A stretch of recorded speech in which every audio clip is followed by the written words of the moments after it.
Welcome to the Mike on Much podcast. I am your host, Mike Veerman. We are here with my friend and trusted producer, Max Kerman. We also have our pop culture aficionado, Shane Cunningham. And joining us, as always, working the dials, is intern Erica. And intern Erica, you're sneaky. We celebrated Shane's birthday last episode, and little did we know, you had one coming up as well. It was your birthday recently. Happy birthday. Why didn't you let us know? We could have celebrated on the last episode.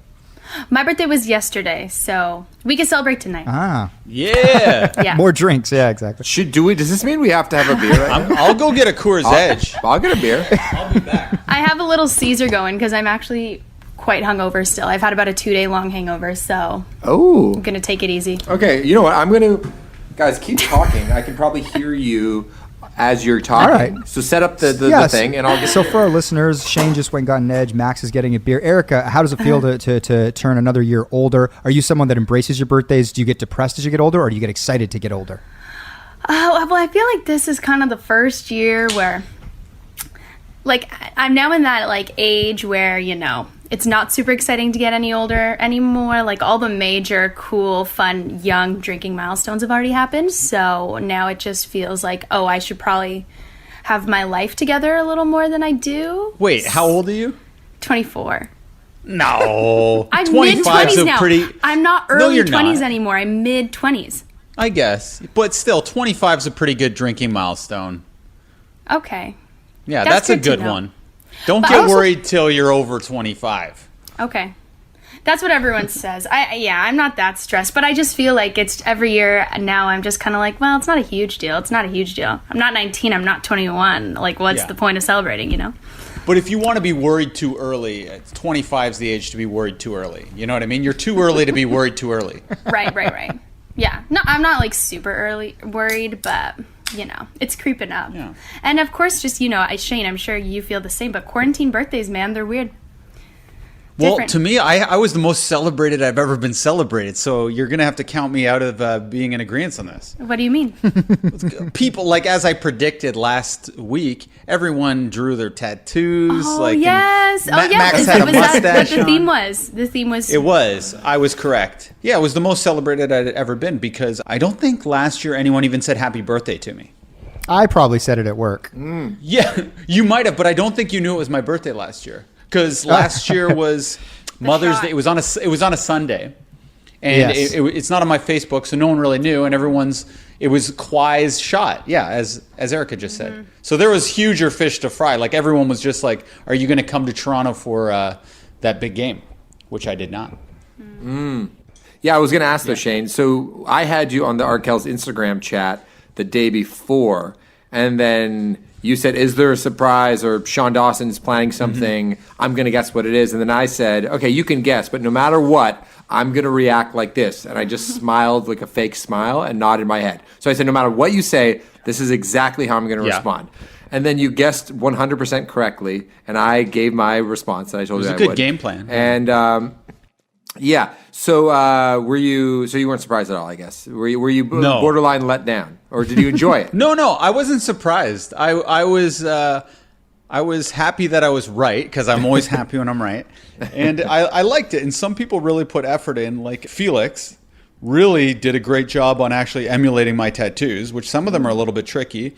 Peak did a pretty good job. And the people who didn't really put in the effort to make them like picture perfect, they had little sentimentality to it, or like there'd be something that meant something to me, or, you know, them. Like it was creative. It was fun. Nice. That's good. And how did you feel? You said it was the most celebrated you've ever been, but how did you feel about sort of the flow of the hang? You had at one point there was probably like 20 guys on there. Oh, well, it's I always get uncomfortable if the spotlight's right on me. I'm more of a chipper-inner type conversationalist. And I always get embarrassed if the ball gets passed around. It's like, let's regale about Shane. Let's tell a story about Shane, like a good thing Shane did or a great moment from his life, which Mike was doing. And I like it if it goes well, but if it doesn't, I get really embarrassed. And nobody really had any great stories about me. It was like, okay, Mark, tell a story. And I've known Mark for years and years, and he's like, I think we met in a hot tub, and and then it's like, AJ, tell a Vegas story, and it's like, some like time we got high or something, and it was just like, I don't know, Shane was being crazy. And I just felt like, geez, I really haven't done anything that memorable or generous or, noteworthy. No, I think that's untrue. I think you are one of the most memorable people that we've ever known in our friend group. And I just think that a lot of people have bad memories on the spot. I think, at least for me, I can't remember anything. So I would have needed Dan Hamilton to tell me what I've done with you, and I just wasn't prepared for that. Mm-hmm. There was actually Mark Myers, who you're talking about when you say Mark. He was doing Shane trivia that he was busting out, but you were having technical issues where you were gone from your own birthday at one point for 25 minutes. No, this is the other thing. Yeah, we surprised you at 9:15, and then you didn't get back on the chat till 10:30. So you kind of took the steam out of the party a little bit, Shane. Well, we're like, where the fuck is this guy? It was a new crazy. app. I'm on a work computer that has all this software downloaded that doesn't allow these illegal sites, and I had just downloaded it that day.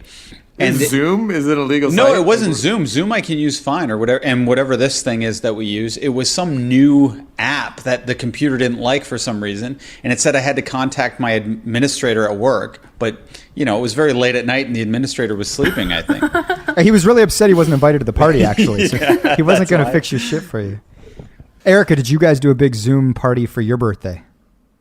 No, I was lucky that Saturday this weekend was pretty nice. So I was outside in my front yard all day, chilling. A few of my friends came by for a 6-foot hang, stopped there you by. Go. Yeah, and then, it was pretty low key, I'm not going to lie. A few of my friends sent me a little edible arrangement, shout out. Mm. That was delicious, great surprise. And I had an ice cream cake. Did you get MC hammered? On Saturday I did, yeah. But this is my new thing also. While I'm 24, I'm trying to, be more mature and stuff. So I'm trying to be better at binge drinking. Right. It's just not really that cool anymore to be wasted off of 3 beers. So when I day drink and stuff like that all day, I try to just mix in some water, go slow. I don't have to do shots at 2 in the afternoon, So I took it really slow and I had a great day. But Erica, one of your charms, though, is that I've known you for many years, and you've always been a bit of a drunk aunt. You've always had that aunt, whatever you want to say. And I don't want you to lose that. That's one of the defining parts of your personality. That even when you were 20, 21 years old, I was like, she's going to be a hilarious 47-year-old drunk aunt. Yeah. So, no, it's really one of the best parts about binge you. drinking, Max. You can't do that. Well, I think No, you're your best you when you're hammered off your ass. Don't ever change that, Erica. I love you. No. Here's the thing: is that you have many different sides to you. You know what's actually funny today? So I had a backyard hang with my folks the other day, and my dad usually has pretty good taste in music, but he was talking about this social worker that he likes who does a presentation, an online speaking engagement where he ends talking about how people have many different facets to each other. And he's like, do you know that song? It's I'm a bitch, I'm a lover, I'm a something. I'm a sinner, I'm a saint. It's called Bitch. Yeah. By Meredith Brooks, right? Yeah. There you go. And my dad was just sitting there in the backyard. He was dipping his croissant into his coffee. He's like, that's the thing about human nature, though. It's true. We can all be many different things at once. Yeah. And anyway, I thought that was a funny moment because that song's about 15 years old, but he's just it's way older than 15. Way older. It's like a 90s. Is it? Okay, 25. Bitch song. Hold on. What? Meredith Brooks. 97. Shit. It's 22. But I do think he's right. That song is a lot deeper than people give it credit for. I can't tell if you're being sarcastic. I'm a bitch. I'm a lover. Yeah.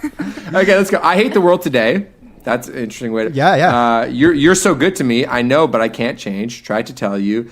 But you look at me like maybe I'm an angel underneath, innocent and sweet. I'm a bitch, I'm a lover, I'm a child, I'm a mother, I'm a sinner, I'm a saint. Anyway, Erica, this is all to say you can be a fun, binge-drinking, drunk aunt. Yeah. And you can also be a really responsible employee and a great colleague and a great friend, great girlfriend. A child, a mother. A child, a mother. A lover. A sinner and a saint. A sinner and a saint. You can also...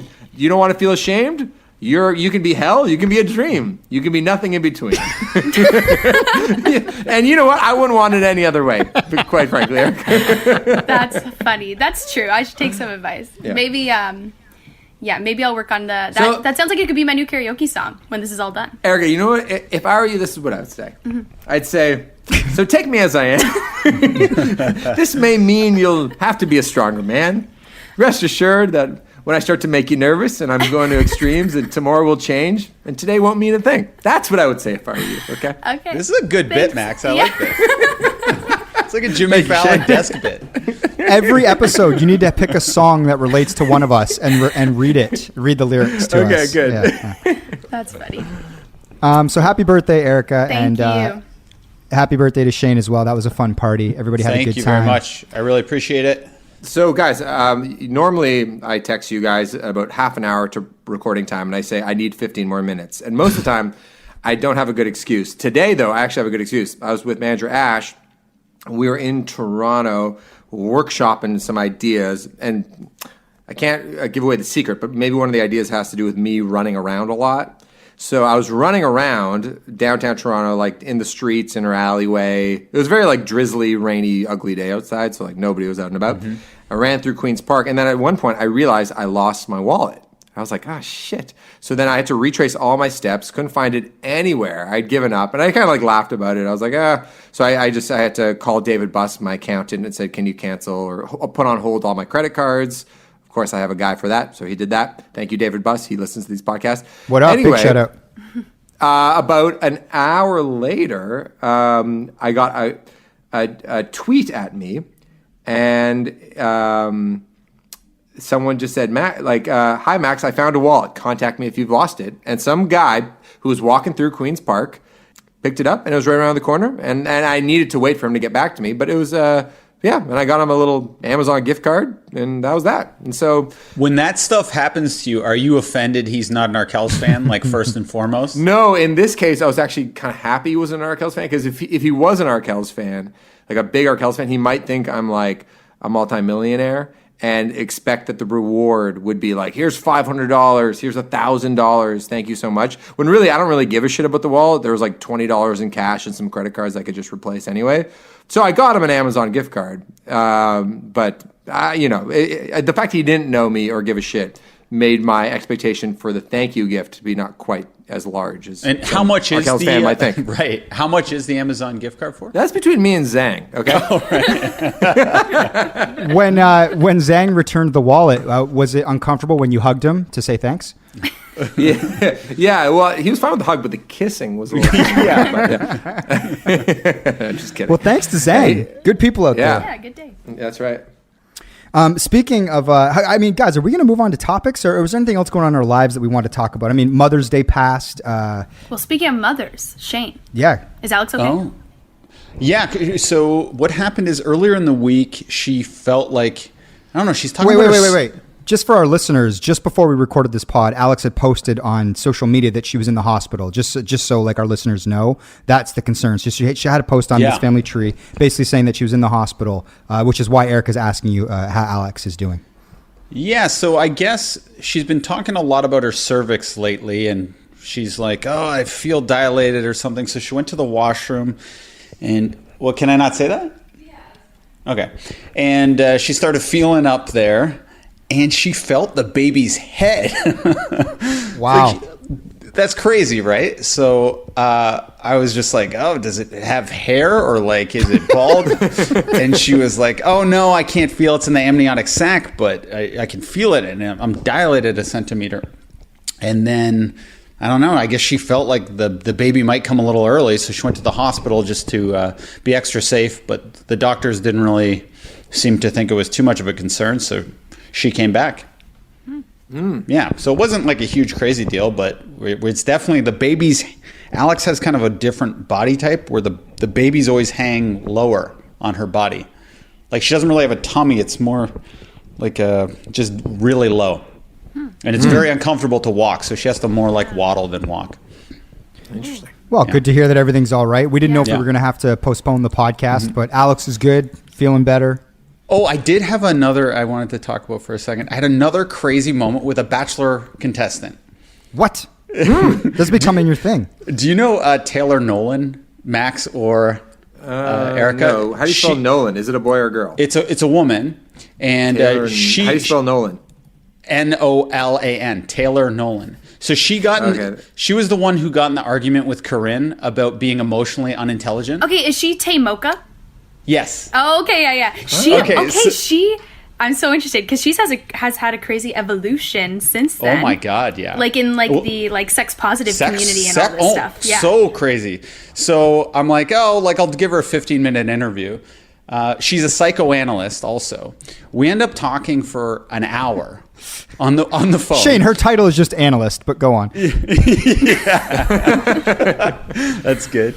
And so I ask a question. Like, she's a little bit of a sexual therapist too. So I ask a question, but Alex didn't like the question, and it got super uncomfortable. And was Alex on the phone with you, or was it just to you? The interview. It was for this family tree, so Alex was on the call too. And then Alex, Shane's just he's like, I'm making my own podcast. Yeah, why not? Well, if Mike doesn't want to talk to Bachelor people, so I'll talk to anybody. So then, Alex starts crying. We get in like a bit of an argument as Taylor's listening to us. So this person for The Bachelor, we hang up the call. Taylor calls us back, and she goes, I want to give you some free therapy. And she gave us a 15-minute therapy session, just Alex and I off air. Whoa.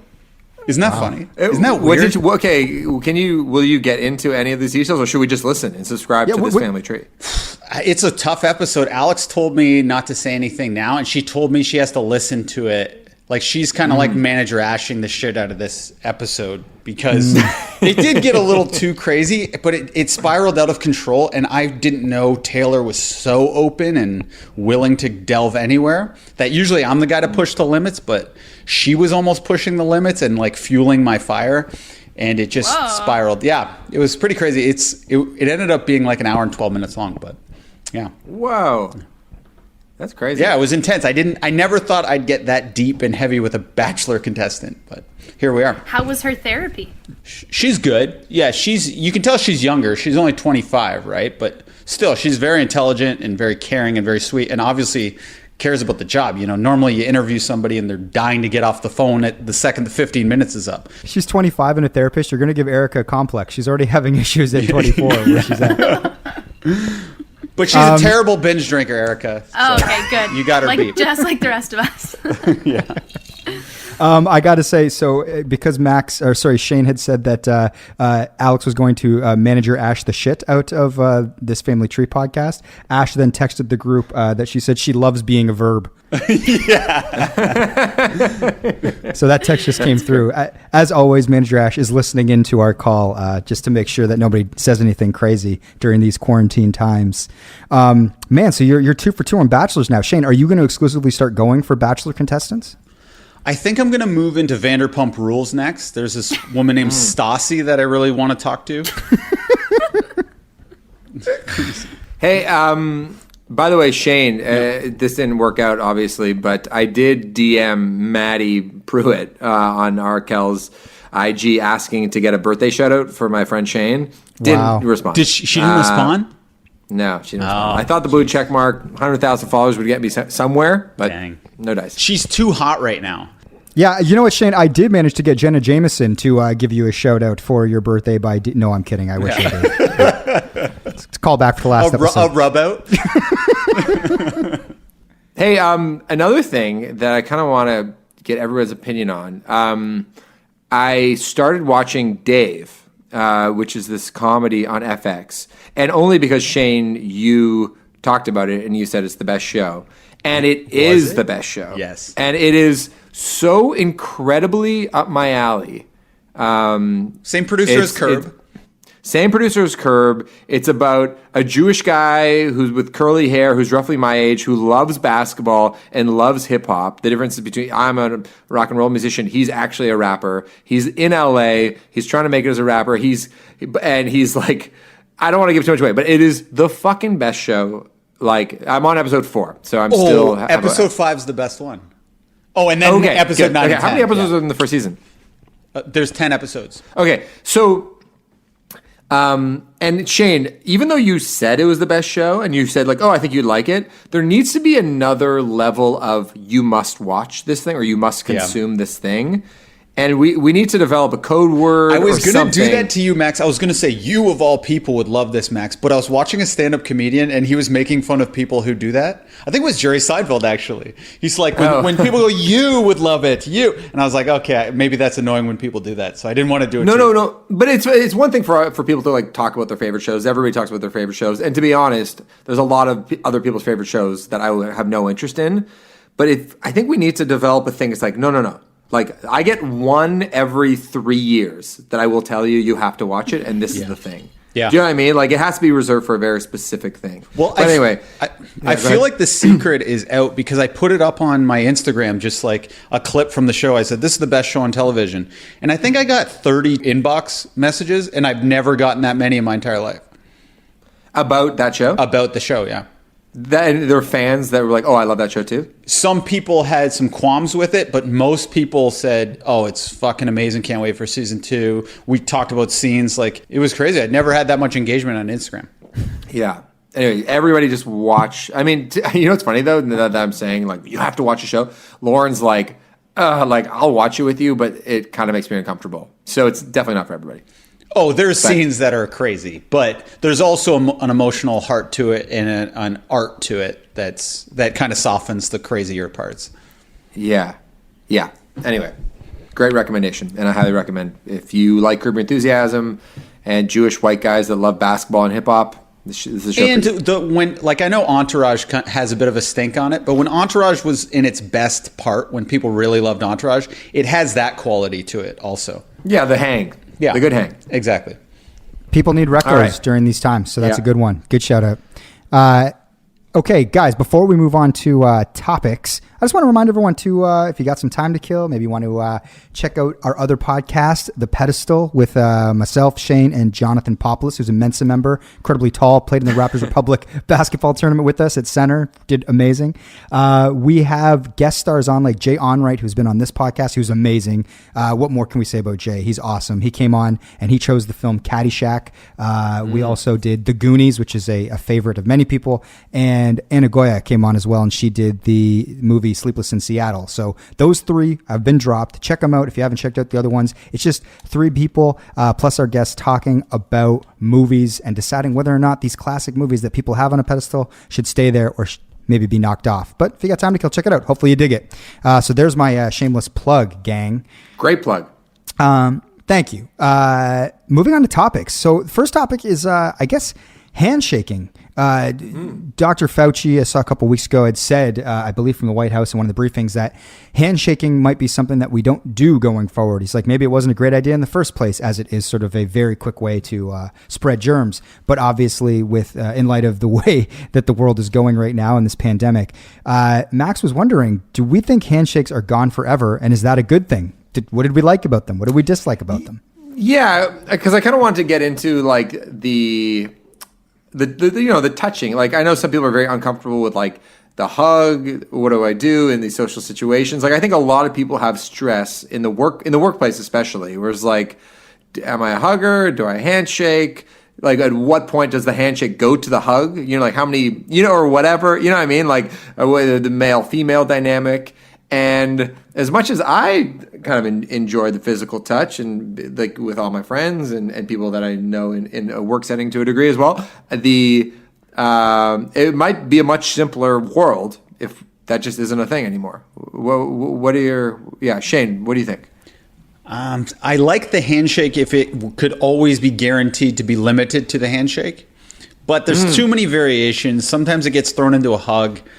Sometimes I don't know if there's a guy in the mix, also I'll shake his hand. And if there's a cool guy in the mix, then I got to do a 3-phaser. Then the next person's a woman. I'm like, do I shake her hand or hug her? Because women sometimes want to hug. Or maybe that's the expectation. So, yeah, I say. But sometimes it's like they don't want to hug because that's crossing a line where they're uncomfortable. I know. These days, it's even harder. I wish you could just hug everybody. Oh. Like, I actually prefer a hug to a handshake, just a straight up hug. But sometimes I go to hug guys and they don't like me. Interesting. Has that ever happened to you where you go to hug a guy and he kind of pushes you away? not a push, but I think there's some expectation because I'm a guy in a band and guys in bands seem to hug each other that's kind of acceptable. But you're right. Even within the hug, you can feel if somebody's a little more tense up or if somebody's giving a one-hander back to you and you're giving a two-hander. Do you know what I mean? If you're in a hug with a dude and you could just feel his one hand tapping you on your shoulder and then you're squeezing him tight, you know? Yeah. It's hard to get the firmness right. Yeah. Yeah, you kind of want to only go into the hug if it's like a mutually like expressed hug. Do you know what I mean? And if you don't know, it's it can be kind of awkward. Have you ever tried a kiss on the cheek or like been in a culture where that's a thing? Like you kiss one cheek or sometimes you kiss two? Sometimes with like older, like I'm trying to think of like the situation that I've been in, but basically like like somebody's like older, like Italian mother or something like that, where they do the kiss on the cheek. And then I feel like a bit of a prude when I'm not ready for it, where I'm like, oh, and I'm kind of like thrown off a little bit. You know what I mean? And then I feel stupid. I do remember Lauren had a couple French exchange students she was in school with, and they just went straight for the double kiss, I think. And then you felt like a real square if you didn't return it. So yeah, I don't know. Erica, what do you think of a young lady in the workplace? Yeah, I just think handshakes are just like such a small symbolic thing that I've spent way too much time in my life overthinking. Like just like, oh, that handshake wasn't firm enough, or oh my God, I forgot to shake that person's hand. I didn't extend the reach, and like, oh my God, do I look unprofessional or like timid? Like, I don't know. So if it becomes not a thing and everyone just awkwardly waves at each other on their way like into meetings or whatever, I would be totally fine with that. In fact, I would prefer it. I think it is, though, if you establish yourself as like, come on, bring it in, like as like that's sort of an alpha person move. Do you know what I mean? It's especially if it's from a female. I think that's actually like Ash does that. Like, oh, I'm a hugger, come here, and you're like, okay, and it puts everybody at ease. And I think it's actually a good move. Yeah. And I've always like. Yeah, like I've wanted to be that person who like always shakes a hand when they meet someone, like social setting, professional, whatever, but I'm just too scared to do it. It's such a bold move, like at a party or something, you meet someone new. Sometimes it's like, oh, like, should we shake hands? Oh, I don't know. Like, I'm just so awkward about it. So I've never been that person. If a guy does it, it can be a little like, all right, settle down. But if a girl like yourself, like Ash is just texting me right now, like, I fucking love hugs. If you're like, come on, I'm a hugger, then you're like, you put everybody at ease if you're up for that. Yeah, that's true. Obviously. It's kind of like a loose, goofy way to meet people, yeah. Yeah, hugs are probably way more sanitary than a handshake, too. Yeah. Mike, do you have any thoughts on this? I like handshakes. I do. There's something about them that are like kind of classic. And like, since we were in high school, like you get that advice where it's like, have a firm handshake and what it can mean for your career and all that. So then you kind of have this thing and you're like, oh, am I a good handshaker? And then you feel comfortable with your handshake. And it's just like, it is that icebreaker. It's just a good way to be like, oh, what up? You know, like, or if you meet somebody new and you're being introduced, it's just kind of a good way to kick things off traditionally. Which is interesting. Actually, one of the funny things about like being like, I'm a hunger, bring it in, is at the last time I was out socially, which was at the Nick Nurse Gala, everybody was bumping elbows because it was already kind of like, hey, what are we doing? And people, all the jokes in the beginning when you would run into somebody you know, it's like, what are we doing? Are we shaking hands? Are we bumping elbows? And everybody was pretty much bumping elbows. And I ran into a friend of mine who was doing some work there. And I was like, all right, are we bumping elbows? He goes, fuck, Dad, bring it in. And he just gave me a big hug. But he's a pal. So I just thought it was so funny that he had no concern. And he's a bit bigger than me. So I was just enveloped in a hug all of a sudden. And I was like, well, fuck, I guess we're doing this.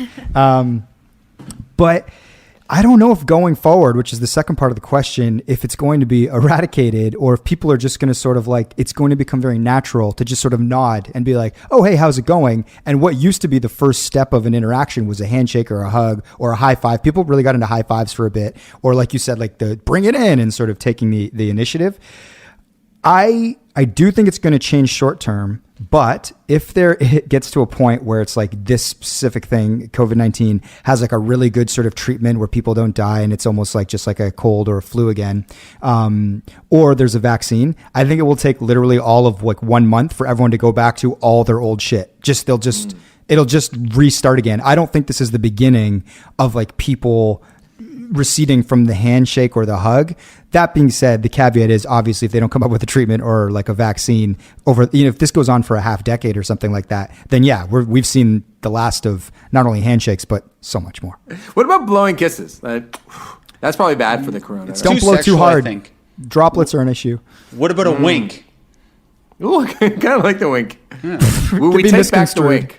Yeah. A wink can be unsettling, though. It's like, did they just wink at me? What are they doing? Is it like? But if that becomes the cultural norm, then it's fine. What about the Arsenio? We will though, as humans, come up with a way to greet each other again, and it will become normal, whatever that is. But yeah, I don't know. It's going to be hard for like steak eating businessmen to not shake hands, you know? Like Shane's father-in-law is like a guy that's like, you know, he's the sort of guy that you go for dinner with and you see him, you want to give John a good handshake, you know? Oh, and yeah. like, I know people like that, and I like that. I will sort of miss that, but I wonder if dudes like that will be able to sort of enter a world now where they just say what's up or yeah. hello. Yeah, he's like a massager too, my father-in-law. Like if you're at the table, he'll come behind and give your shoulders a Oh, little lovely. rub. Nah, he doesn't do that. I was just trying to think of something weird he could be doing that make me uncomfortable. Yeah. But wait, I have a question for you guys. When do you think the next time we will touch each other will be? And what do you think that touch will be? A high five? Ooh. Also, here's the other thing: is the Champagne Boys in general we've always been very physical with each other, whether it's like a hug or like guys will wrestle if we're all getting kind of drunk. Will the Champagne Boys with each other, like it's going to be so interesting when we all start to have 6-foot hangs or whatever that looks like as things progress. It's like, we're just so, you guys know what I mean? We're so physical with each other. What's it going to look like? I think it's like until there's like a vaccine or some medication for it, there's just not going to be any touching, period. And you have to stay 6 feet, and you have to do it outside, et cetera, et cetera. But when they do figure that out, I think everyone's hugging the shit out of each other. Like the whole night, people are like shirts off. No one's leaving each other's arms for the next 7 hours, kind of thing. Yeah. You know what I mean? I think that's what it'll be. Because like, if you can shake hands, then you might as well be hugging. As Shane said, it's actually safer to hug at that point. How do you guys think, how are people going to date? How are single people going to go out there? Like, are people going to casually hook up before there's like a treatment or a vaccine? They got it. Sex Right? is They'll a just risk powerful it. drug, yeah. He's like, that's so seriously. Serious business, man.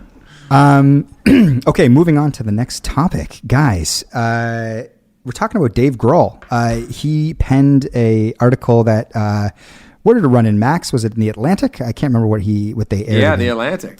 And it's basically, so it's a first-person piece written by Dave Grohl, who's also been doing this really cool thing, actually, where he's sharing like Dave Grohl stories on an Instagram account that he should probably save for a book, but I've been enjoying those. Go check those out if you want. He has a really good David Bowie one. But he also, because everyone's got time on their hands, wrote this article basically as an ode to sort of like the power of live music. And he articulated very well to a point where it made you want to go to a live concert, what he misses about live music and how he doesn't know how long it's going to be, but eventually people will stand shoulder to shoulder and sweat it out and scream lyrics at the top of their lungs because it's just such a human thing to do.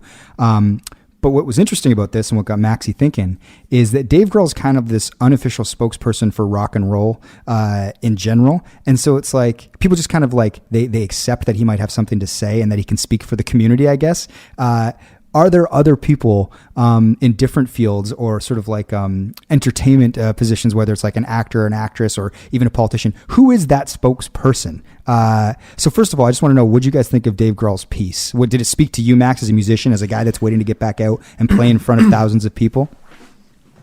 Yeah, Dave Grohl's like approval ratings is like 100%, I think, in the rock and roll community. Like he sort of hits all the right notes for like what the spirit of rock and roll should be, and he's always been like a good spokesperson about it and like a real everyman.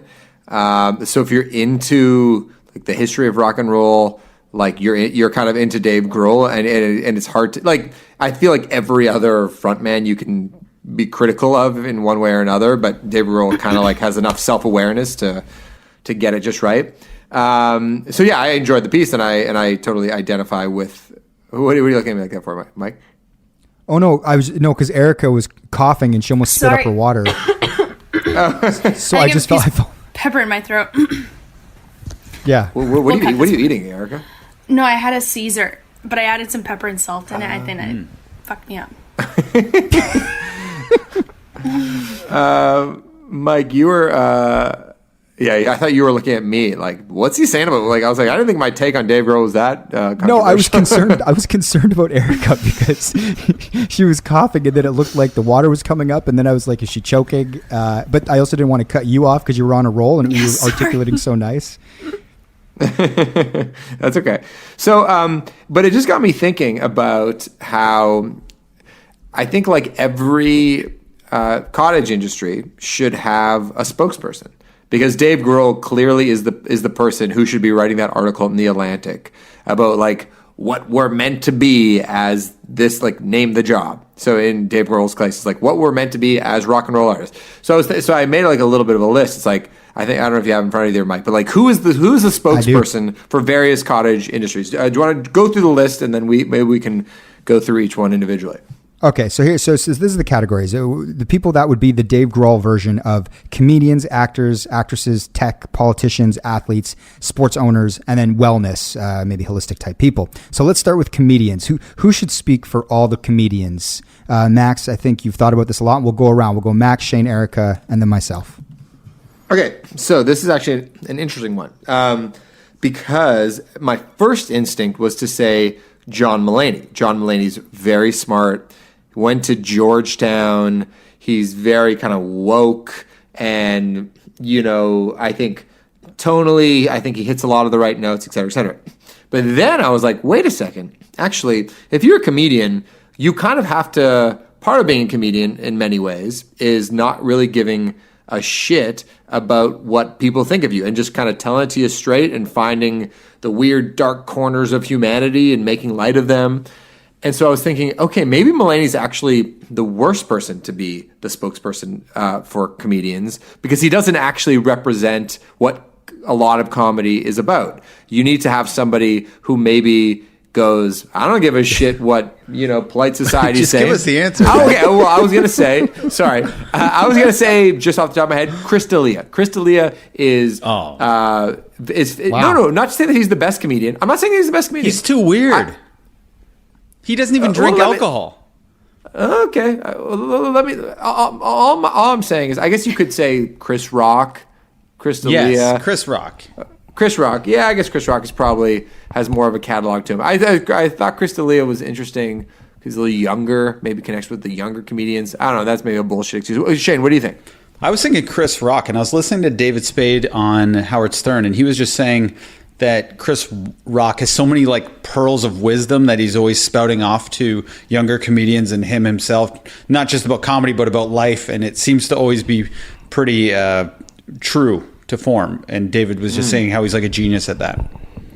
So Chris Rock. Okay. Yeah. Mike? Oh, you skipped Erica, Maxie. No, you go ahead, Mike. Okay, Erica, go ahead. She's debating her two favorite contemporary stand-up. Well, okay, this question really confused me. I know now I misunderstood it. I thought you said something about cottages and celebrity. I thought you wanted to know like which celebrity we thought liked to go to the cottage the most or something. Like who would I most want that likely answer. That answer is way better. Which like, who would be, So who would you want to go to the cottage with? spokesperson for cottaging or something? It's like what I understood that to This is great because Max used the phrase cottage industry in his. Should this be the game? This is way better. Let's switch it because I was actually like, oh, this is kind of stale in a way. Like all we're going to do is just say names. But I like this. Who would be the most fun at a cottage? Yeah. Shane, why the fuck did you not just say that you didn't like the thing? I don't give a shit. I'm just trying to give us topics. I'm not precious about it. I had a If you baby didn't like the popping out of a topic, cervix. I didn't even read the text you sent. Okay, we're switching this up. Which comedian would you want a cottage with? Amy Schumer, probably. Amy Schumer. There you go. Oh, that's a good answer. Yeah. That's a great answer. That's who I'd want to go to. Okay, you go, Mike. Well, I'll answer both now that we have a new question. So I was thinking about who could be the spokesperson, and I'm like, it's got to be somebody that's got a pretty good catalog that other comedians respect, but is also a little challenging. And I think a good stand-up who could maybe speak and articulate on these things would be Ricky Gervais. Because it seems like he has the respect of sort of the older comedians like the Seinfelds and all of those people, but then also younger comedians sort of understand what he's all about, what he's accomplished. And he's just like a very, very smart person that's able to sort of break things down and contextualize it very well. So he would be my pick. And honestly, Did you listen to him on Conan, by the way? I haven't seen him on Conan, no. No, he was just on the Conan pod. Very, very good. Oh, I'll I listen to gotta it for hear sure. But he'd also be the comedian that I would like to hang out at a cottage with because he enjoys his drinks and he's very funny. Who's your cottage comedian, Max? Cottage Hanks. I feel like I like Ricky Gervais, and I'm sure he's actually a nice guy, but I'm kind of a little afraid of him because he can be so ruthlessly honest with me. And I might feel a little under the spotlight if he started to make fun of me. Mulaney, I'd feel too stupid around. I think Chris D'Elia is too weird. Chris Rock's not a bad one. I think Chris Rock would be pretty good. Who are the other big dogs? They have to be a big dog? I think just have fun at a cottage. You can lower the big dogness. I suppose that's true. Seth Meyers, I think, would be interesting. Is he a comedian? Yeah. He does stand up. Yeah. I think his wife gave birth in a lobby, and he did a whole stand-up special about that. I also was playing with the idea of Steve Martin as well, but he doesn't really do a ton of traditional stand-up anymore. That was like his thing years ago. Now he just kind of does like the live show, like with Martin Short that you can see. But I thought he'd never be a good into one. him. Steve Martin. No, never. Like as an actor, What? I liked him, but as a stand-up, I was never into him. Like I like Trains, Planes, and Automobiles. Yeah. Movie. I watched a lot of his. He had a special that I used to watch a lot in middle school that we'd rent from like the video station store back like 70s Steve Martin, like Arrow on the Head, Steve Martin. I've never seen that. I never like. Is that a really great special with the arrow through the head? Oh, I was so young. I haven't watched it probably since middle school, but in middle school, I loved it. He did like a bit. It was so weird. It was like people get high, but have you ever gotten small? And then it's this abstract bit about how like you get really small. And then it's just like him trying to drive a car, but it looks like he's driving like a bus. And it's so dumb. But when I was in middle school, I just thought it was like the funniest, weirdest, abstract sort of thing. And he just had a real vibe to him. But I'm recalling this from decades ago. Now I'm going to have to go on YouTube and look up that bit because I haven't seen it in like 25 years or whatever. Yeah, I like Steve Martin. What was the movie he did with Eddie Murphy? Trading Places? No. No, it was the one where with the actor mixed up. Oh, a Bowfinger. Norbit? Yeah, I like that movie. Bowfinger. That was good. Yeah. I think. That was a long time ago. All right. Okay, so are we going to go through all these other ones, like the actors? Let's go through the a couple people? more, and Shane, we can see if you like it or not. Okay, so we'll do the people that should be the spokesperson and we'd want a cottage with, or are we just parking the cottaging right now? Nah, we can. see what If we go happens. quickly, we can get to cottages too. Let's do two. All right, cool. All right, so next we're going to do actors, Maxie. Who should be the spokesperson for actors in this time, or in any time, I guess? Now I feel stupid because Shane's just going to go like, oh, that's an obvious one, whatever. I never knew how sensitive you were about categories. This question. Oh, geez. It took 2 months for it to fall apart, but it's falling apart, guys. Come on. Yeah, I'll play ball with anything, man. I think the obvious answer is probably Tom Hanks or Denzel Washington. One or the other would be my top two. Who I'd want a cottage with? Okay, no, Shane, go. I'll think about my cottage partner. Okay, my cottage answer for sure is Tom Hanks. My official spokesperson is going to be Daniel Day-Lewis. Ooh. Not a very public person, though. Would he be willing to pen a piece or get up and talk for the people, for the actors at large? I think he could do it like really competently. Anytime I hear him speak, there's no wasted words. Erica? I would like to go to a cottage with Seth Rogen. Oh, good one. Yeah. He'd be fun at a cottage. Mike? No, should he? Okay. And we'll just say that fuck Seth this can be topic. This topic sucks. Let's get on to the next topic. I'm sick of this You guys topic. could just do that. All right. Well, All right, next before topic. we move on, I will say that I think Tom Hanks should be the spokesperson for all the actors, and my cottage buddy will be Jack Nicholson, because I think he still knows how to have fun. I don't know. I feel like he's too old now. I'm willing to give it a try. He's got to have stories at least. My recall is so bad for lists like this. I think it used to be better. Hey, you know what? Really, speaking of actors and actresses, do you guys watch High Fidelity? By the way, the No. TV show. I heard it's amazing, though. People keep telling me to watch this with Who's in Zoe this? Kravitz. It's really good. Zoe Zoe Kravitz is the lead, and she's very, very good in it. Is it a She remake plays- of the John Cusack movie? Yeah, she plays the John it is, Cusack but set in character. modern day. Who plays Jack Black? She has like a sidekick who's sort of like a Lizzo type character, who's like an aspiring musician. So that's who the Jack Black character would be, I think. Oh, cool. It's been on my list. Yeah, I recommend that one. What for network's this on or whatever? You can get it on Shaney. If you have Bell 5, it's there. Just search it. It's on like Crave right now. Oh, I'll check that out. That's awesome. Yeah. I'll do that too. Yeah, 10 episodes. You'll blow right through it. There's going to be parts of it, Shane, that you kind of roll your eyes at a bit. But overall, great hang. Really good music in it. Good performances. I like how Do you know who's cast. in it? Do you know who else is in it? And this is a way back playback for oh, old this Much blew Music my viewers. mind. Yeah. But former Much Music VJ Rainbow Sun Franks is in. Oh this wow, show. good for him.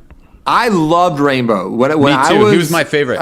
He was my favorite, and like he would have been on the air when I was like 12 or something. So like prime Much Music watching time, and I was like, I wish I was that guy. He's a cool half black dude, awesome afro, just sort of stoned all the time, and or just like very like laid back. I don't know. Oh, he didn't really give a shit. He was always so comfortable on air. Yeah, the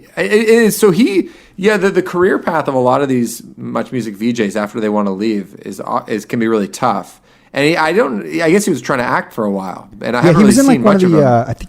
I think he was in one of the Stargates, like a sci-fi show and stuff like that. But his connection, if I'm right, I could be wrong, but basically he's known the Kravitz family forever. He basically grew up with them. So I think his sister, Cree Summer, starred in that show A Different World with Lisa Bonet, who is Zoe Kravitz's mother. So basically, hold on, whose sister? Rainbow San Franks? Yes. His dad's an actor too. Yeah. That's right. Oh. So they've been part of like that crew forever. So like Lenny Kravitz follows them. They've all known each other for years and years. So I think Zoe Kravitz is kind of like a cousin or a younger sister to him. And so it's like, I remember hearing that years ago. And so then he's gone into acting. And then now that she's got this show, he's in it. Hey, did you know? Well, I think most people know that Lenny Kravitz is half Jewish, right? Yeah. You guys know that? Yeah. I knew that. Do you know that Lisa Bonet is also half Jewish? Yeah. Yeah. You knew that? Yeah. I thought everybody knew that. Okay, I only found that out. Erica knows that. Erica, do you knew that? Erica her eyes She were went to just a cottage closed. with her. Erica, were you just sleeping? No. Must have froze. But yeah, and so hence Zoe Kravitz, also half Jewish, like Max, me. Oh, cool. Me. Saying. That's And cool. Drake. Yeah. Nice. Right. Good company. And what about Just saying. Lil Dicky? Is he half full? I think he's a full Yeah, Jew. he's full. That's my guess. He's like, very Jewish. What? Do you know the story about Amanda Walsh, former VJ? No. Mike, tell the story about Amanda Walsh. Did she hit on you at a party one time, Shane, or something? Is this where we're it's going? way more tragic than that. This is a great story. Yes. Oh, okay. I actually think about this story quite often. So the story of Amanda Walsh, who's a former Much Music VJ, it's not the story of her life. She's, I'm sure, very happy and doing very well right now, I think. She left being a VJ to be an actor. So she goes into acting. She like goes down to LA. She was actually in that show Parenthood with like Craig T. Nelson. Like you can see her IMDb. She worked. She's like, She had a 10-second spot in Boyfriend, like that Matthew McConaughey Boyfriend's Past movie, Ghosts of Boyfriend's Past. Yeah. Yeah, so she's like a working actor in LA after being a Much Music VJ. Here's where the story gets interesting. She gets cast in a show called The Big Bang Theory. And if you go online, you can see the pilot of this show where you have all of the guys like Jim Parsons as Sheldon and Johnny Galecki and all that. They're all in the pilot. And the Kaylee Kuko role of Penny is played by Amanda Walsh. So she's doing this whole scene where she's got like the whiteboard and she's doing some complex math equation, and then the other actors or whatever are there. For whatever reason, like you can see this thing on YouTube, they don't like they decide they're going to make a change. I don't know if Kaylee Kuko becomes sort of available because she was a more famous person. She was coming off of that 8 Simple Rules show, but Amanda Walsh, for whatever reason, They just felt she didn't work. Her character didn't have enough heart, or was too ditzy or something. Yeah, for whatever reason, they swap her out, and Kaylee Kuko ends up getting, I want to say Kukoc because I've been watching The Last Dance. Yeah.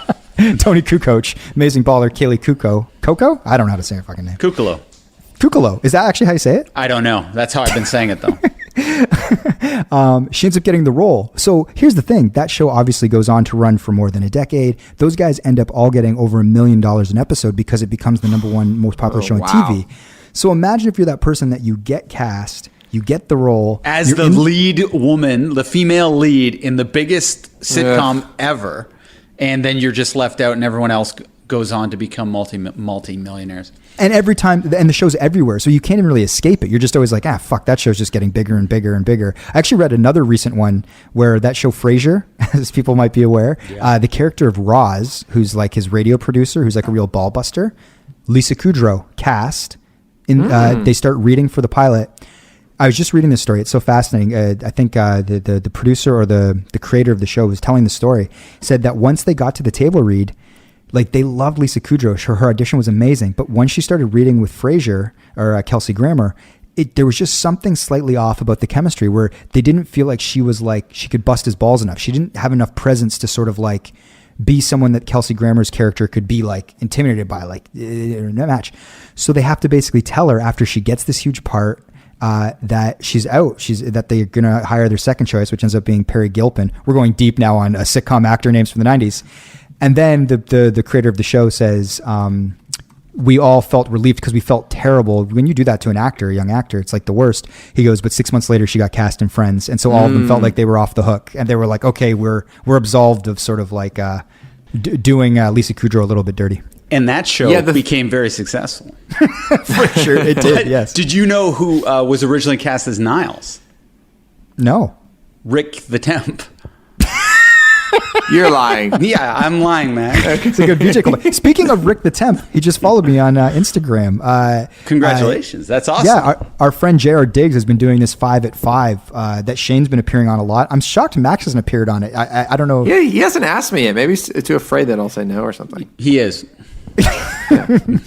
But he had Rick Campanelli on, and Shane had texted me and he said, hey, Rick and JR are talking about you. You came up because I knew Rick from the old Much days when I like got into a VJ search. Is he a Hamilton guy? I think he's a Hamilton guy. Yeah, born and raised, man. So St. anyway, Mary's. Yeah. Yeah. Anyway, really great guy. Really, really, really like sweet, honest, like authentic dude. Love Rick Campanelli. But anyway, we just followed each other on social media. The thing with that Amanda Walsh story, which is extra tough, is that it's just obviously so hard to break in and get any show that gets anywhere, period. But the thing is, it's not even really about the show. Like, I don't even know if the people, was it Big Bang Theory? Yeah. Is that what it's called? I never watched that show. But is that the one with Jason Segel on it? Or is that How I Met Your Mother? That's How I Met Your Mother. That's how, yeah. Anyway, most of these people on these shows don't actually sound like they like the show. Like, a lot of times you hear like, oh yeah, I did the show, but it makes them a lot of money and it gives them that comfort of not having to struggle for rent and do a bunch of shitty stuff, and also allows them to hopefully get cooler movie roles in other projects. So, yeah, shit, that sucks. It's a tough one, and she's like, I don't know her well or anything, but like there was a little bit of overlap I think when I first started working there. But she's like this super nice person, and for all I know, she's probably like, oh no, like if things worked out for the best, I'm super happy, whatever. But I think about how I would feel, and I'm just like, that would be a tough one to sort of get over every time you read a new like Hollywood Reporter story about how they're all making $1 million an episode. Mm-hmm. And you just see the ratings. Like getting on one of those sitcoms like How I Met Your Mother or Big Bang Theory or any of these things is honestly like winning the lottery. Because if you have a show that runs for a decade, especially back then, it's like you never have to work again, man. Like it's pretty sweet if you're like a young actor. Yeah. Hey, Max.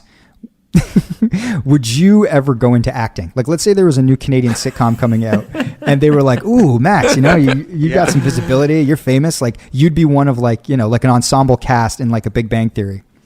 You know what? I've spent some time with some actors, like Tyler Kite's an actor. Nick Rose is an actor. The two guys that Dwayne front Gretzky Sweet guys. Thing. Dwayne Gretzky. Sweet Thing is how I originally know them. I don't know why I said that.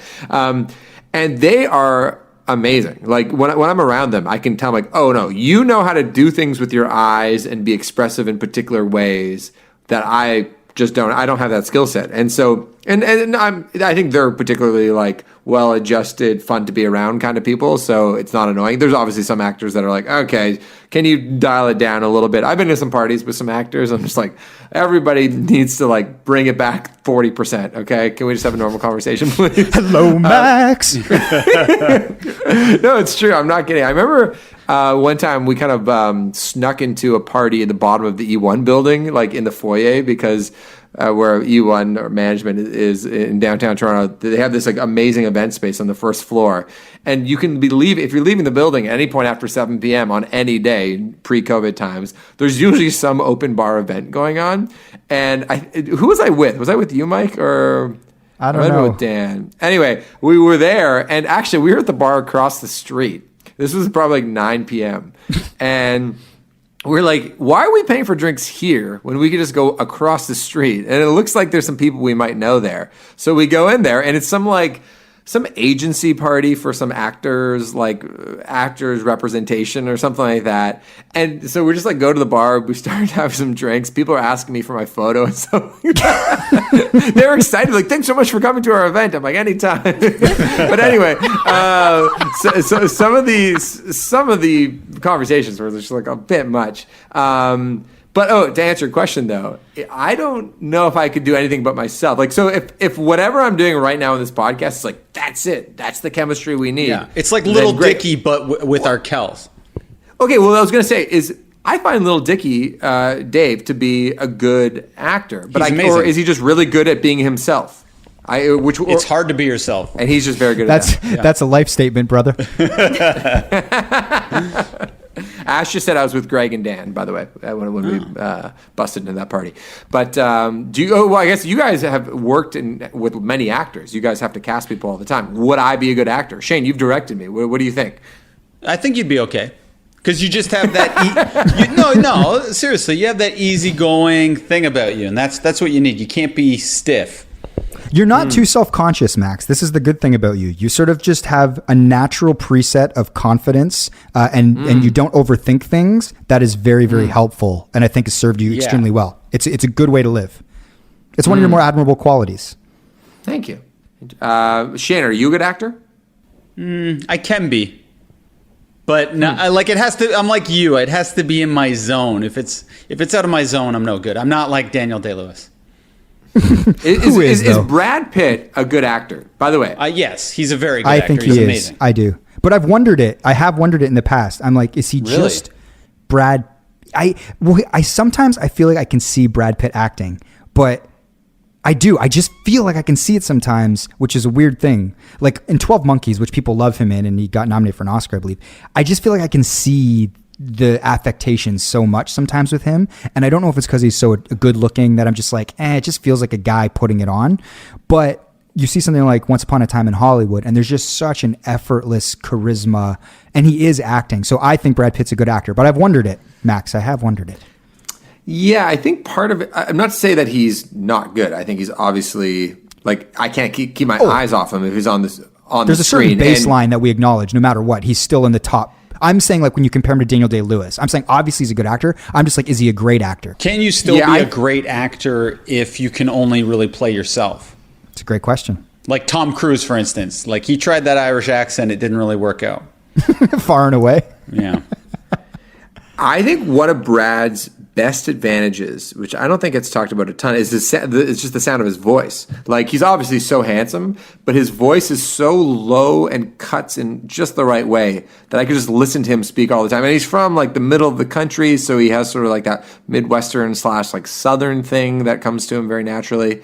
And it was really apparent when he and Leo were on WTF together. And I was like, wait a second. I think I'm just pretty taken by Leo's looks and probably his performances. But just the pure sound of his voice isn't necessarily that great. But Brad's voice, he just like has that actor tonality or whatever it is, and it's very impressive. Yeah, I do. So Shaney, you're a good actor. I've seen you act. You've been in stuff that I've seen you in. Mike, are you a good actor? But like, that's goofy stuff. Yeah. Are you a good actor, Mike? No, I don't think I was in skits growing up. Like, we used to shoot skits all the time. We have like 6 VHS tapes from like grade 7 to grade 12 of like Kids in the Hall, SNL type sort of like sketches that we would do. And we would play all sorts of characters. I haven't seen those in a very long time. I imagine I would cringe. But it's like we all mess around. I would be very interested to see what it would look like if I tried to act, but I think that I'm probably at this point I'd be too in my own head about it.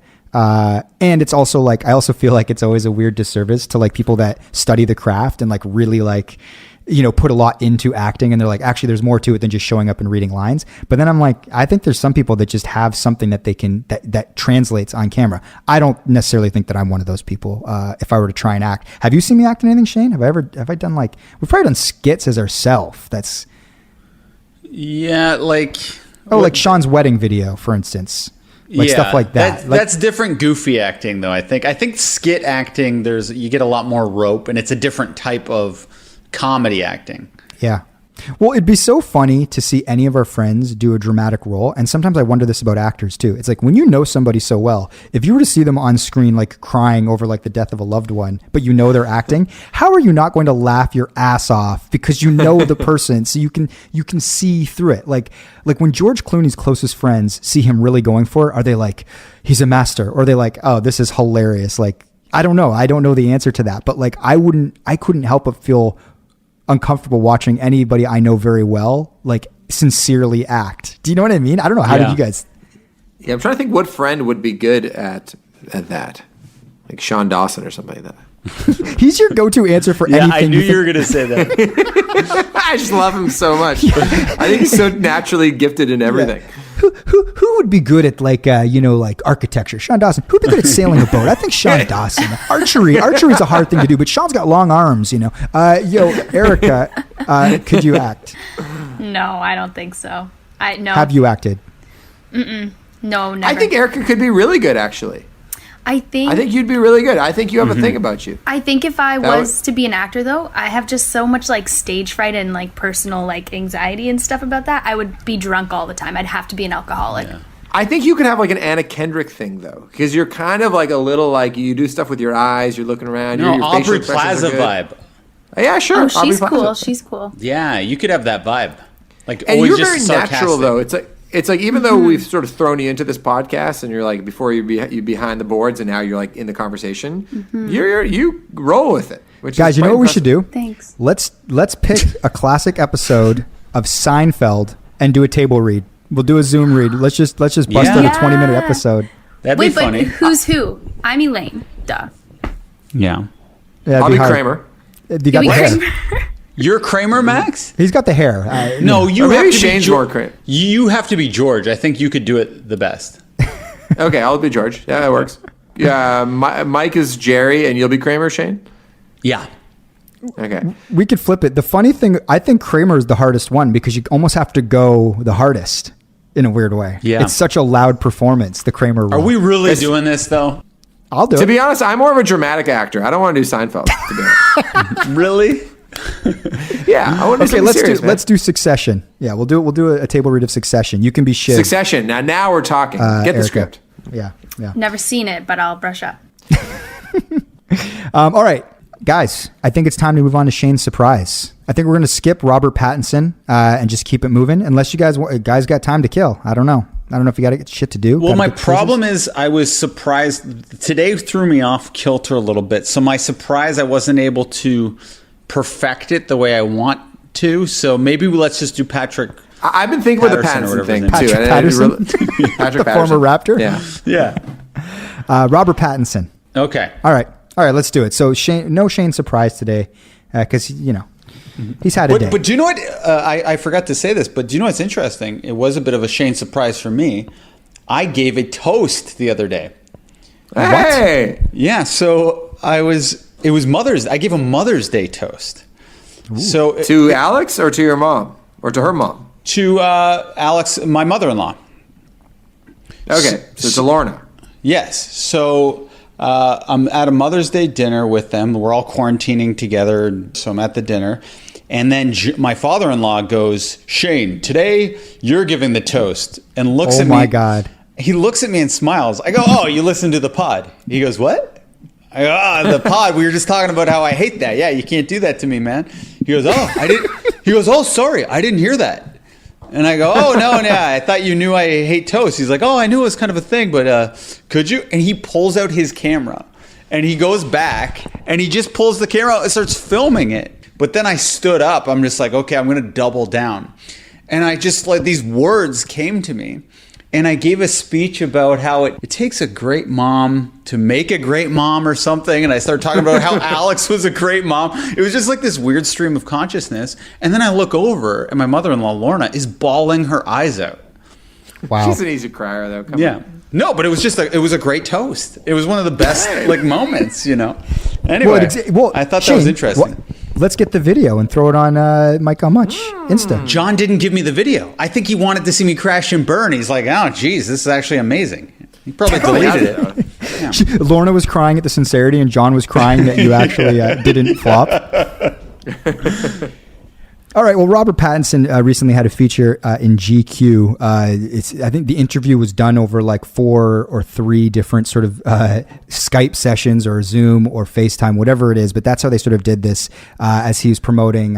He's got a film coming out called Tenet, which is by Christopher Nolan. And then, of course, I think later this next summer, he was supposed to have Batman coming out, which is a huge one. So it's kind of this interesting piece because it gets into sort of his mindset, his eccentricities, sort of his idiosyncratic nature, and the fact that like he was this huge teen idol coming out of Twilight, and then has sort of made this conscious decision to do all of these indie films, work with the Safdie brothers, and just sort of like interesting choices. David Cronenberg films. Shane, you remember we went and saw that Pattinson David Cronenberg movie? We like skipped out at lunch at work and we went and saw that movie. Terrible. It was a slog. What was it called? Cosmopolis? One of the worst films of all time. Oh, was it High Life? Cosmopolis or whatever Shane called. Yeah, something like that. Yeah.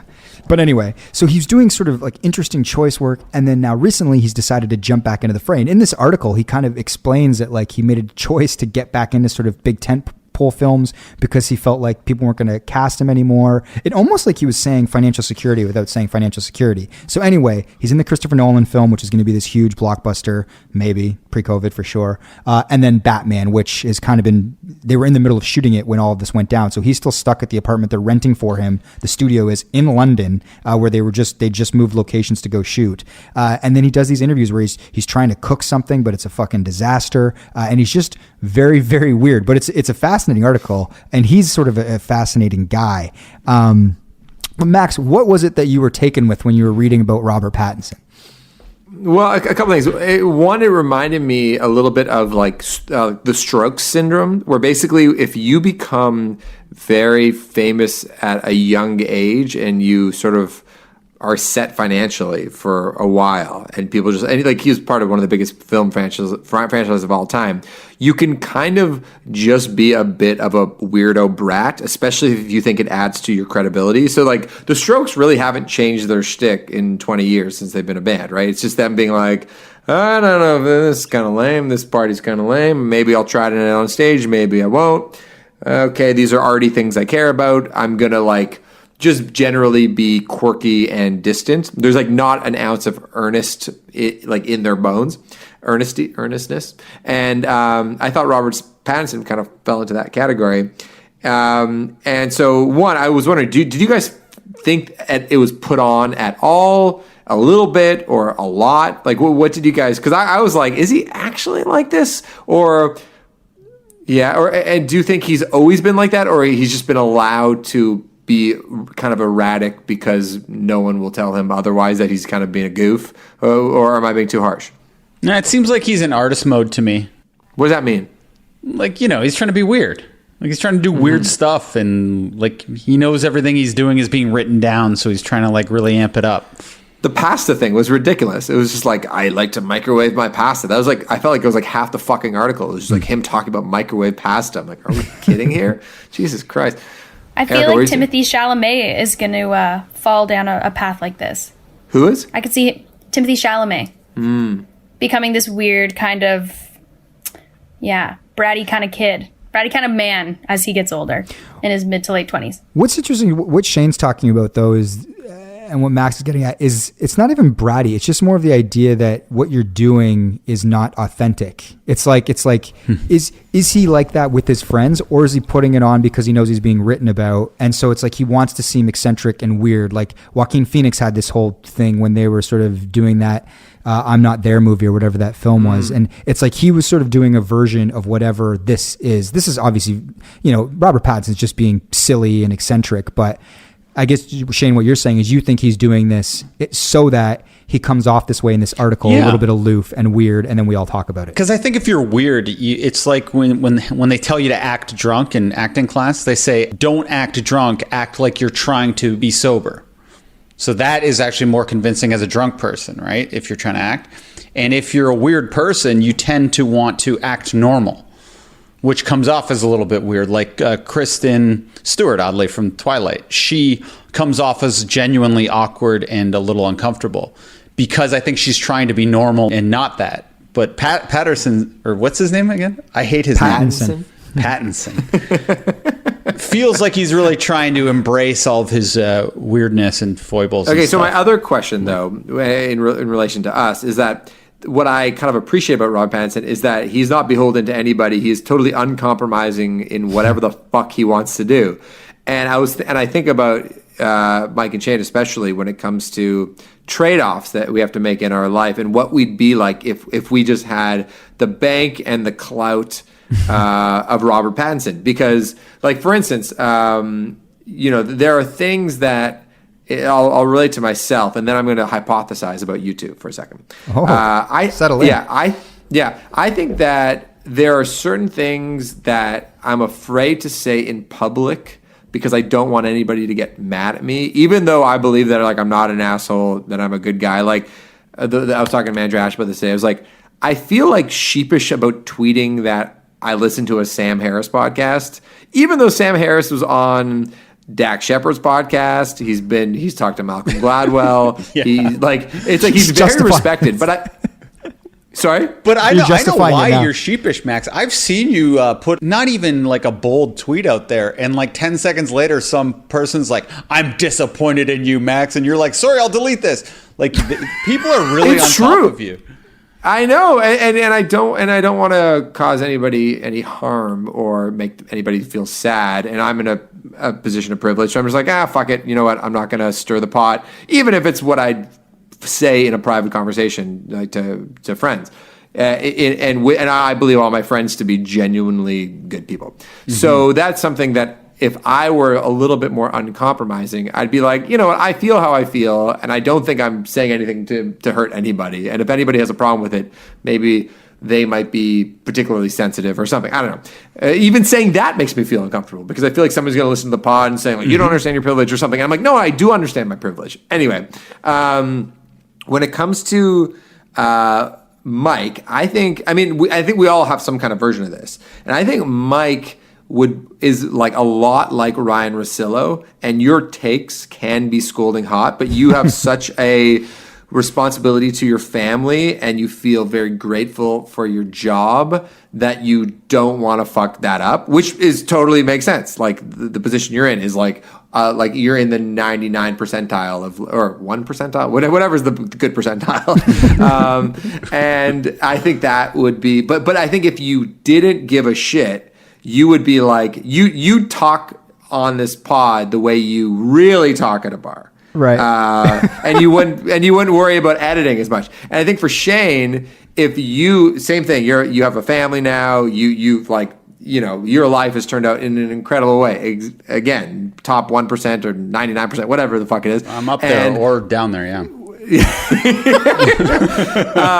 But I think if you would be way more uncompromising with your comedy, but where I think we're in this zone right now where you have to be very tiptoey when it comes to things you say. And out of respect for you guys, I do that. Mostly out of respect for me, who doesn't want to apologize to people on Twitter. Yeah, honestly. But anyway, I was just thinking, I was like, it'd be just nice to live like Robert Pattinson for a week. I feel like I live as close to Robert Pattinson as humanly possible, and to maintain my life. I feel like I'm doing it pretty good. If being you are, no, we're all doing it pretty good. But I feel like I'm doing it the best. The best. Out of all of us, I'm the most Pattinson-y, right? Yeah, for sure. You do microwave pasta occasionally. I eat Mr. Noodles every day. That's true. That is fucking true. Am I wrong, or what do you guys make of that? What would you guys do if you could just like totally not give like no fucks, Phil? I think just crazy comedic skits. And I'm really in skit mode. Like right before the COVID hit, I was revving up to do some pretty insane sketches. But then now that this happened, I got a little gun shy. Like I started rereading them. I was like, oh, this could really get me in some hot water. So I kind of rethought it. But that's what I would do for sure if I had a lot of money and like fuck you money, it's called, right? Yeah. Please bleep that, though. I can't have my family hear that. No. But here's the tricky part: is that you don't necessarily get the fuck you money in a little dicky Nathan Fielder way, unless you alienate your family and potential employers, right? But then here's the other thing: when I see people do that, when they're totally uncompromising, I'm always like, you're a fucking idiot. Like when someone wants to be like, I'm a musician, I'm just gonna write songs all day. I kind of be like, how about you just get a fucking part-time job too? Okay, like you're being stupid. Like get a fucking job. You can write songs when you're home from work. And then, but a real artist would be like, no, I have to work on this every single day. This is my job. And I'm kind of like, that's also stupid. Be an adult. You know what I mean? Like, so I see both sides of it. But yeah, I don't know. Yeah, you followed the right trajectory, Max, because you kind of got famous enough where it didn't really matter what you did, right? Like you were like 21. Yeah, I was very lucky. I was lucky that I didn't have to do too much bullshit before it became a full-time job. But I mean, we all have to make compromises. Yeah, Mike, how would you live if you could live completely uncompromised? At this point, probably pretty similar. You know, it's like I think you nailed a lot of sort of the reason that I am a little bit more guarded on the podcast. Like my brother is always like, you're always right down the middle. You're always right down the middle. Like just, you know, and the reason that I am, or I don't sort of have more incendiary public takes is because, well, a couple things, like you said. Incendiary, great word. A couple of things. It's like Danica, who's my partner. She's got a good job in career. I don't want to say anything too crazy that's going to make her be like, you know, it's like the Stern thing where it's like Howard Stern goes on the radio and he says all this crazy shit. And then his wife is like, dude, you're not just speaking for yourself. You're actually speaking for us. So it's like, I want to be cognizant of that because I got into this partnership. I got a kid that one day is going to like listen to stuff. So those things inform some of the things I say. The other thing is, like you said, the job and sort of like the gratefulness for where I am, because I'm like, you know, the way that I grew up and then not knowing sort of like what kind of job I would have, like, because I'm now sort of in this great sort of position, where I really, really love my job. Like I really miss going to the office and all that stuff. I'm just like, I want to be able to sort of do these podcasts and broadcasts at a level where it's like, I'm not offending people or making people feel uncomfortable. But here's the flip side to what you're saying, Max, is it's like that kind of like those chances that people take when they actually do share those sort of like thoughts and they are unfiltered, that is the thing that actually gets people drawn to you the most. So it's such a dance to be like, how do I stay authentic, which I think I'm being authentic to myself. I don't say anything I don't truly believe, but I absolutely use a filter. And I think some people are so good, so compelling because they don't have a filter. I think one of Shane's main strengths is he's the least filtered of all of us. And he sort of says what comes to his mind, which I think ends up being the most entertaining. But yeah, so I would say that I use my filter because I'm like, I don't want to upset anybody that, you know, genuinely would be upset. And then two, it's like, I also don't want to say anything fucking crazy that's going to like potentially cost his job. Cause it's like, got to hang on to the good stuff when you got it.